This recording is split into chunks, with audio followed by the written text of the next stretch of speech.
I'd like to welcome you all to the third Greater Cincinnati Running Hall of Fame induction ceremony. Every year it gets better and better.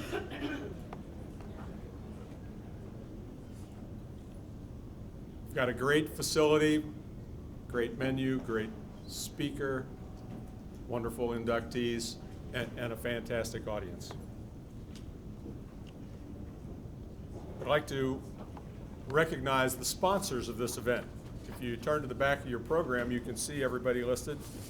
The Flying Pig Marathon, Bob Ronker's Running Spot, and the Buckeye Running Company, as well as Miles That Matter. Those are our largest sponsors. And Tri-Health, the Russ Savage Medical Writing, and my wife Barb and I we sponsor too, because this is our life. And we're happy to do it. Also like to mention that sponsors that have been with us from the beginning include the Flying Pig Marathon, Bob Ronker's Running Spot, the Buckeye Running Company, and Miles That Matters. If any of you have any influence over sponsorships in your business or your job, you might want to think about this, because this event just gets bigger and better every year. I'd like to also recognize former members of the Hall of Fame, previous inductees, and as far as I know, these folks are here today, so if you just stand up when I call your name, these folks have been inducted in the last 2 years. Karen Cosgrove. Is Karen here? Yeah. There's Karen in the back. Bob Ronker.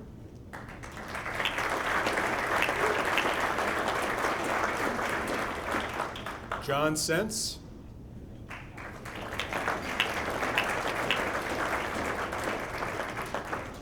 And Coach Bill Schneer.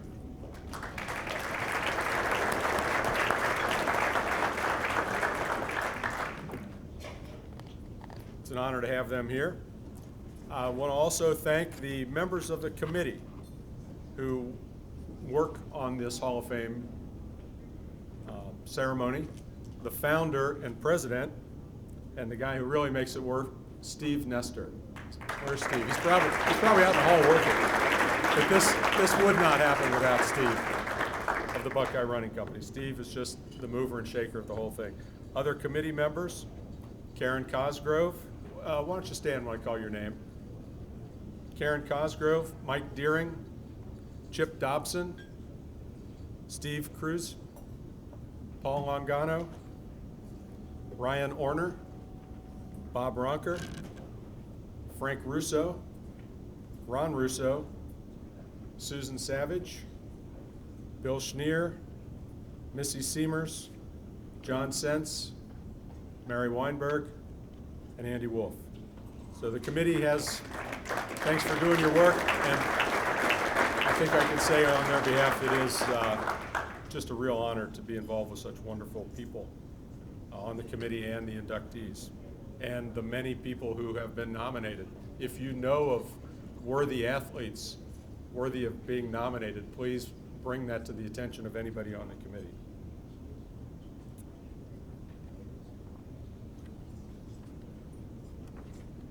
We will do our inductions partly before dinner and partly after dinner. There's a little agenda in the front. We'll call up the introducers and then the inductees. So we'll just get right into it. Our first award is for the Lifetime Achievement Award. My name's Andy Wolf, and I'll be doing that introduction for my good friend Don Connolly.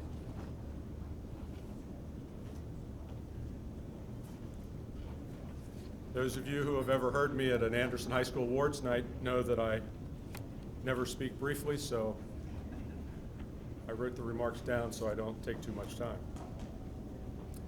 The Lifetime Achievement Award is a fantastic award. It's about a lifetime. Volume up. I have no idea how to do that. Is there a way to make the volume up? People in the back? Anybody? Well, I'll just talk louder. You know how you feel when you call an 800 number for tech support or customer service and you get a live operator instead of a recorded message?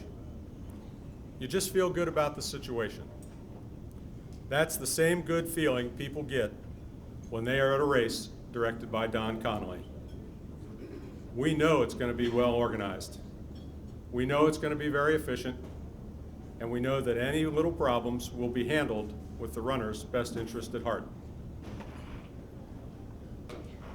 An article in Marathon Digest once said that the best race directors are junior high teachers. They're used to mass chaos. They are used to large, excited, and totally confused groups. And they're used to solving problems right now. It should come as no surprise then that Don taught junior high math at Indian Hill for his entire career. He is a natural for race directing. The article didn't mention this, but it's also important to choose the right wife.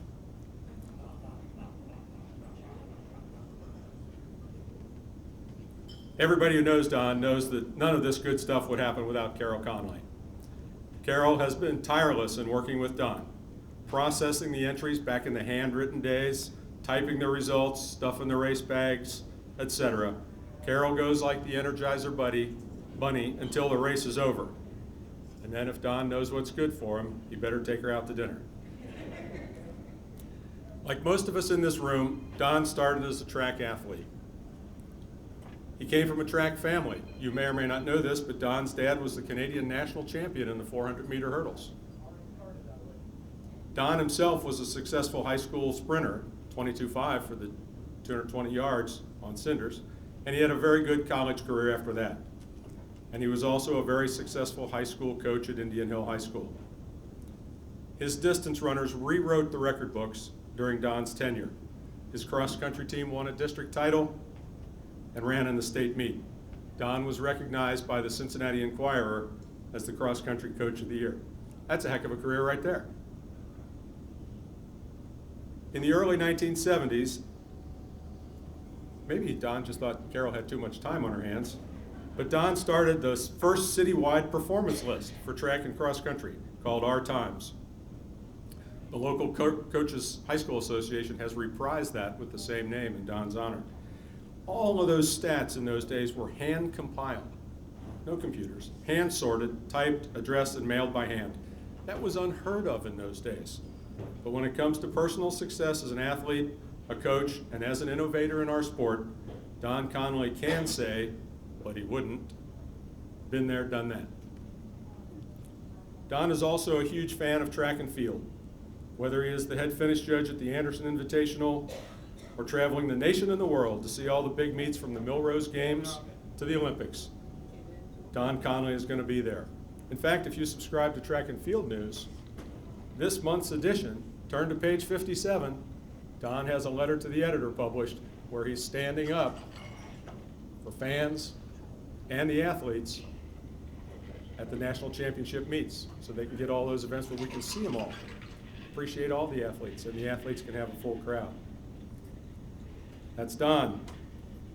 This may be a little stretch, but I think Don feels about track meets the way teenage girls feel about Justin Bieber. Okay, maybe not. Don, do you know who Justin Bieber is? Okay. Don't do his haircut. But it is race directing that brought Don here today. From the beginnings as a race volunteer in 1968, Don's love of our sport and his penchant for organization has been a winning combination. As Don transitioned from race volunteer to the business of race directing, several things have been clear and consistent. The course will be deadly accurate. The race is going to be totally organized, and the welfare of the runners will always come first. From the amount of porta potties to the post-race snacks to the quality of the awards, everything is first class. I can also tell you from firsthand experience that Don is very generous with his race helpers, his volunteers, and the race charities. everyone is exceptionally well treated and eager to return. Now, more than 1,200 races later, Don still has a full calendar of races. And being the consummate teacher that he is, Don is mentoring a cadre of young race directors in the right ways to put on great events. The Cincinnati running community will continue to benefit for decades from these young race directors doing things the Don Connolly way. We all know about that. For all these accomplishments and many more that he is too humble to confess to, it is a real pleasure to present Don Connolly this year's Lifetime Achievement Award.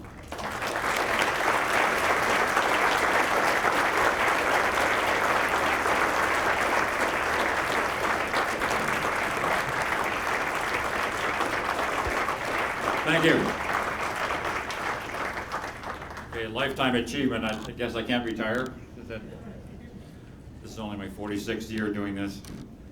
Again, thanks to the committee for nominating for this. First of all, I'm thankful. I grew up in a small town. You can Google this later. Youngstown, New York, right there where the Niagara River empties in Lake Ontario. And it was a very small town. There was like Mayberry North. And it was great growing up there, and some of you older people that maybe been in a small town know what it was like. Everybody knew everybody.